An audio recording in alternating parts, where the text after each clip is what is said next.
You know, in most divorce cases, you kind of expect the person earning more to pay support to the person earning less. It just seems logical, right?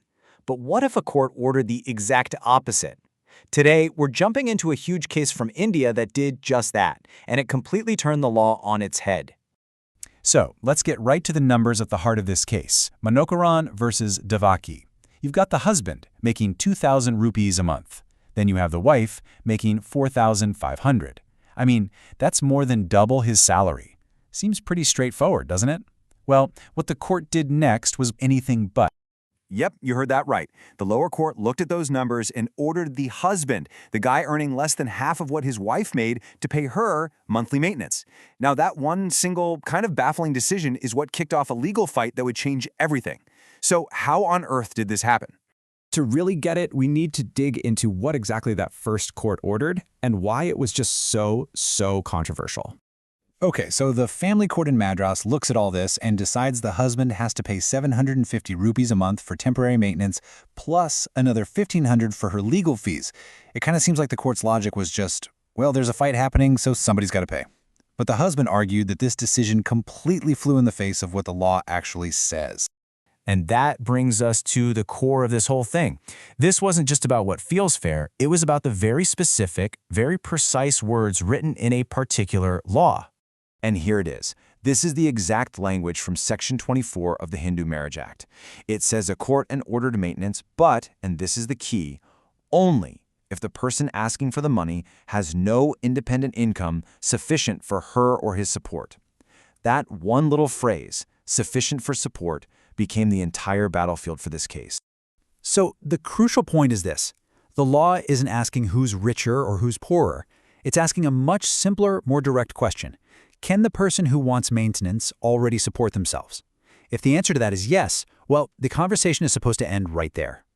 And this lays out the two sides perfectly. The husband's argument was simple and based on the law. My wife earns plenty, and hey, she even admitted in court she was running her life with the salary. Case closed. But the wife argued that, no, she was suffering financially because of the divorce proceedings and she needed help. So, how did the High Court untangle this mess? While the husband, obviously not happy with this decision, appealed to the Madras High Court. And the High Court didn't just disagree with the lower court, it systematically tore the original ruling apart piece by piece. The High Court clarified that Section 24 isn't a free-for-all. It's a clear, two-step process. First, and this is the mandatory first step, the court has to answer a simple yes or no question. Does the person asking for money have enough to support themselves? Only if the answer is no can the court even think about moving to step 2, which is deciding how much to award. And right there, that was the fatal mistake in the original order. The family court had completely skipped step 1. It never actually asked if the wife had sufficient income. It just saw 2 different paychecks and jumped straight to the calculator to figure out how much the husband should pay. The High Court called this a fundamental legal error. And then came the knockout punch, the smoking gun. In a previous court document, the wife herself had written, in her own words, that she was running my life with a salary. I mean, that admission was it. It was the clearest possible proof that she did have a sufficient income. With that on the table, the High Court's decision was a foregone conclusion. The family court's order was completely overturned. The maintenance was set to 0. The husband would not have to pay his higher-earning wife a single rupee. The law as it was written had to be followed. But this case wasn't just about one couple's finances. Its impact rippled across India, and it really changed how courts would look at maintenance claims forever. Legal experts call this a doctrinal shift, which is just a fancy way of saying it was a fundamental change in the very principles of the law.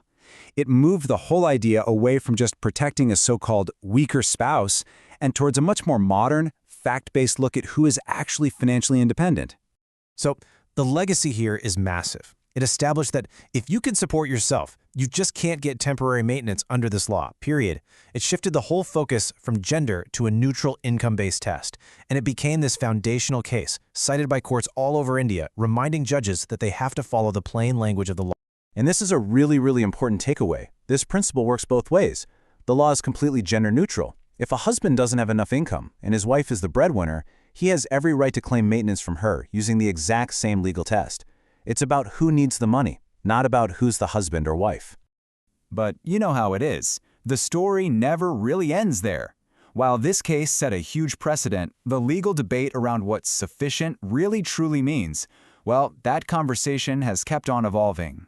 You can really see the evolution. Back in 2003, with this case, the test was super strict. Can you support yourself, yes or no? But after that, other courts started asking, okay, is the income just for survival, or is it adequate for a decent life? Then, fast forward to 2021, and the Supreme Court adds another layer, saying courts should also think about the lifestyle the couple was used to during the marriage.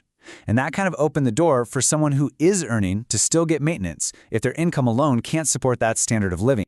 And that leaves us with the big question that courts are still wrestling with today. What does sufficient income actually mean? Is it just having enough money to get by, to survive, or is it about having enough to maintain the life you've built? The answer is still being debated, and it's all built on the foundation laid by this one really fascinating case.